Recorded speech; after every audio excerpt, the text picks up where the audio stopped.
Actually, ang findings ng UP Los Baños is intracranial bleeding, or is parang nagkaroon siya ng crack. Dun sa CT scan ko, nagkaroon siya ng internal hemorrhage sa loob. So, yung internal hemorrhage na yun yung nag-trigger para lalong maging worsen yung pakiramdam ko. But in spite na ni-confine ako sa Los Baños, nagpa-out talaga ako sa hospital. I stay at home, pero nagpapa-check up ako sa doctors. Nagkaroon ako ng matinding taas ng lagnat nun. Siguro, nag-40 siya.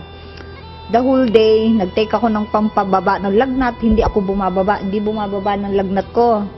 So, ang ginawa ng husband ko, dinala ko sa hospital uli, somewhere in Imus. So, ang findings nila ron, kailangan CT scan, X-ray, lahat, everything. Laboratory. So, ang result ng Pilar Hospital sa Marine Imus is positive ako sa internal bleeding. So, kasi biglang bumaba yung platelet ko. So, nung makita ko ng doktor ko, she was really surprised kasi hindi ako ganon dati. Biglang in a few weeks, talagang bumigay yung katawan ko, talagang biglang nakita nila yung haggardness ng mukha ko.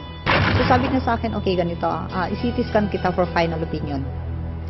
The result of the CT scan, she advised me na for operation. Kasi pumapasok na raw yung dugo sa lamad ng utak ko. Ang attack ko nun is, every 30 minutes. Nagsisisure ako, nagsusuka ako, nagno-nosebleed, dumudugo yung tenga ko. May time na wala akong paningin in 30 minutes. May time na matigas ang katawan ko. And yung husband ko, hindi na siya makapagtrabaho. So, saan kami kukuha ng pagkain namin, di ba? So, I prayed to God na lang na sana, please help us. First week of August, yung hindi na ako nakakabangon. My fever, hindi na bumababa sa 40. Nagbi-bleeding na ako, tapos minsan, may time, sumusuka ako talaga ng Dinala nila ako sa ospital, Dasma. But the hospital, when they found out, talagang wala na magagawa kasi may itim na yung dito ko.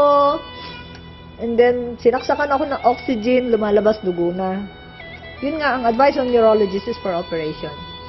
Yung operation na yon, it would never succeed anymore. Sabi ko nga, kung yung 350,000 pabayad sa operasyon, kung mamamatay din lang ako, ibanding ko na lang sa family ko, at least kahit paano may maiwanan pa ako.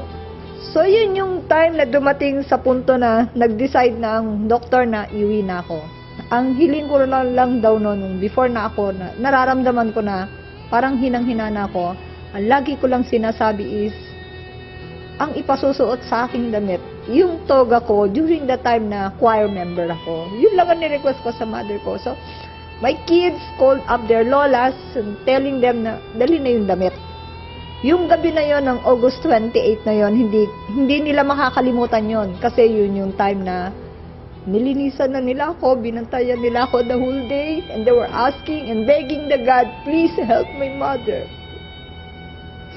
Yung anak kong lalaki na napakatapang, wala siyang ginawa kundi, Mama, lakasan mo ang loob mo. Nandito pa kami. Kailangan makita mo yung apo mo. 5 o'clock in the morning, wala na. As in, from here na lang yung mainit sa akin. From the stomach ahead.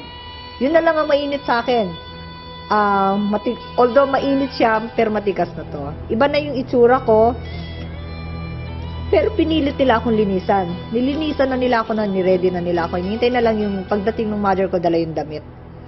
They clean the house already. Nihanda na nila yung lugar na pagbuburulan sa akin. Early in the morning, tinawagan na ng auntie ko ang Samsung Funeral Homes for the coffin. Dumating yung pinsan ko na mga about 7:30. Pinrayed over na ako kasama yung ministro nila. And then they shout, they prayed. Kung talagang oras ko na, get me soon as possible. Huwag na akong pahirapan. In fact, matagal na yung ilang buwan na paghihirap ko. Kung hindi pa naman, gumawa siya ng himala. Or send somebody to help me para makarecover. Dumating si Sir Oliver, the one who, nagdala siya ng Quantumin. Nung makita niya ako in the first place, pagpasok, nagkakagulo na sa loob, marami ng tao. Pagpasok niya, hindi niya ako ayaw niya akong tingnan, bumalik siya palabas. Parang hindi niya matake na ako yun.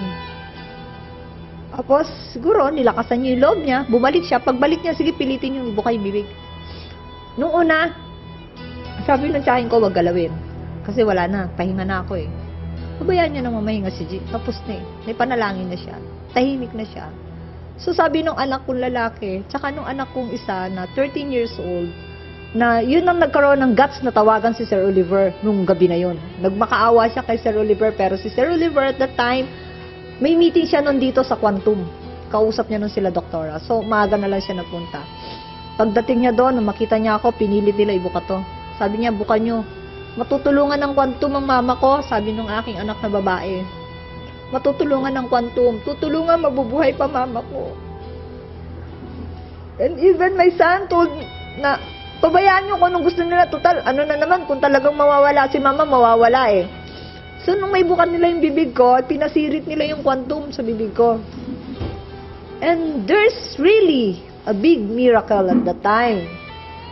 My son, my daughters, and even my aunties, mga relatives ko, mga pinsan ko, telling, they were really amazed. Because in just 20 seconds, sumuka ako ng dugo. Which is very, very dark blood.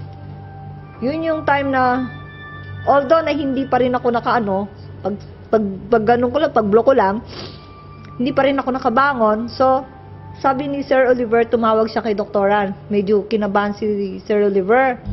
So, advice ni Doktora daw, every minute, 20 drops direct sa bibig, buhusan ng ulo. Kasi at that time, yung ulo ko, malaki na yan. Lumaki siya. And even yung dulo ng buhok ko, nung may malay pa ako, di mo pwedeng hawakan, masakit. Talagang as in, masakit na masakit. Para bang tinutusok ako ng karayong paloob ng utak ko. So, nung mangyari yung ganon, binuhusan nila almost, siguro mga 3 bottles na ulos ng Sir Oliver. Binuhos sa ulo ko, pinatakan yung mata ko, nilagyan ng tenga ko, ang ilong ko, pinasiritan nila, ang bibig ko, the whole body. Bumangon ako, nag-blow uli ako. Yung blow ko na yon, parang biglang, sabi ko, nagulat ako sa paligid ko, oh, why are you here? Why are you crying? Sabi ko, bakit? Ano nangyari? So, yun yung, pumalakpak na yung mga tiyahin ko, my kids, even my neighbors. Sabi nila, bumalik na. Bumalik na si mama. Hindi na siya sasama sa mga lolo. After 30 minutes talagang umupo ako, I asked water. Yung water na yon nilagyan din ni Sir Oliver. Naubos ko on that day almost 5 bottles. 5 bottles ng Quantumin ang naubos ko. Kasi since nung umupo ako, ayaw ko nang humiga. I decided na sumandag na lang sa ng kama ko. Ayokong ipikit ang mata ko, natatakot ako. And from then on, advice ni Doktora, tumawag si Doktora every time. I'm very thankful talaga si Doktora. Very supportive siya. Lagi niyang tinatawagan si Sir Oliver. Tumatawag si Sir, although malis na si Sir Oliver kasi kinulang na kami ng bottles, kumuha siya sa bahay. Bumalik siya in the afternoon. Simula nung araw na yon na nakatayo ako, nakarecover ako, wala na akong ginawa kundi mag-sharing. Hindi pa ako pwedeng lumabas noon, pero after 2 weeks, nag-report ako sa head office ng Quantumin. And then nakita ako ni Doktora. Yun yung time na they were really, really amazed for that. And even simula nung araw na yan at hanggang sa ngayon, walang po pwedeng gumalaw sa akin o walang po pwede akong tanggapin sa katawan ko kundi yun lang. Meron po kami mga cases na nadinig po sa mga ibang pasyente din na stroke patient po kasi yung intracranial bleeding po ni Virgis, masasabi din natin na parang stroke, no? So, dumudugo dun sa loob. Meron po mga pasyente na pag nabigyan po ng Quantumin Plus, para pong isinusuka po nila kung ano man yung blood clot na naipon doon. Mahirap po talaga siya i-explain medically. Dahil hindi ko rin po ma-imagine kung saan siya pwedeng dumaan yung blood clot na yun o yung bleeding na yun na nasa brain at bigla pong isusuka. Pero yung pong paglabas niya ng dugo at pagsuka niya ng dugo, doon po siya naginhawaan. Doon po nawala yung pain niya sa ulo at doon din po siya nagising. Doon sa kanya pagkakahimbing na comatose na po talaga ang kanyang situation noon. Yung Quantumin Plus po, dumaan po sa isang proseso na na-energize po lahat ng kanyang sustansya, yung minerals, yung vitamins, yung mga detoxifiers niya. So, pagkadaan po doon sa process na yon, lalo po silang lumakas at kahit konti-konti lang po ang ating gagamitin, malakas na malakas po yung effect niyan. Now, pwede po nating sabihin na yung dahil po doon sa proseso na dinaanan ng ating Quantumin Plus, naging nanoform po yung ating mga molecules. Ibig sabihin po, naging maliliit po yung size to the point na ipatak mo man yung isa o dalawang patak doon sa bibig, mabilis po talaga na-absorb ng katawan at para ka na-energize kasi bigla siyang umiikot kaagad sa buong katawan. So yung mga nanghihina po, bigyan nyo lang po yan ng kahit konti pong Quantumin Plus sa tubig o kung emergency po, dinedirect po nila yan sa bibig. Malaki po yung nagiging ginhawa ng pasyente. Dahil ang effect po, seconds lang po ang bibilangin nyo. Ramdam na ramdam po nila na parang meron pong pumapasok na energy o maliit na kuryente na parang biglang nabubuhay yung buo nilang katawan.